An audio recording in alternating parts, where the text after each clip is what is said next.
Imagine visiting the same lakeside bench every day for 40 years, only to have a Karen march in and try to drag it away like she owned the place.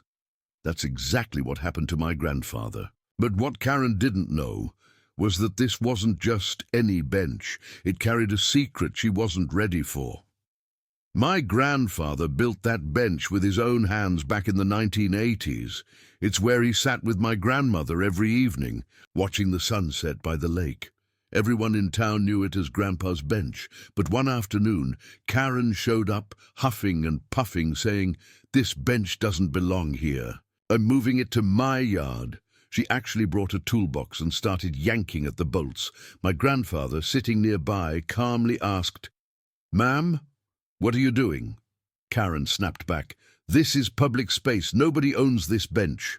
What she didn't realize was that the bench wasn't just old wood. It had a brass plaque screwed into the side, and on that plaque was my grandmother's name, placed there by the city itself after she passed away. As Karen kept pulling, neighbors started gathering. One man shouted, "Hey, that's Mr. Wilson's bench. It's a memorial." Karen froze for a second, then tried to cover it up. "Well, it's in the way. I don't care who it's for." That's when my grandfather stood up, slow but steady, and said in the firmest voice, "You can mess with me, but you don't mess with my wife's memory." The crowd started clapping. Someone even called the local park ranger, who came within minutes. The ranger took one look at the plaque and told Karen, "This bench is protected. If you touch it again, you'll be fined for vandalism." Karen's face turned red as she dropped the bolts and stormed off, muttering under her breath. Grandpa just sat back down on his bench, like nothing happened.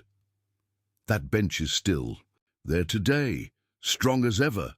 And every time I sit next to my grandfather, I remember how one Karen tried to erase a legacy. But instead she exposed her own selfishness.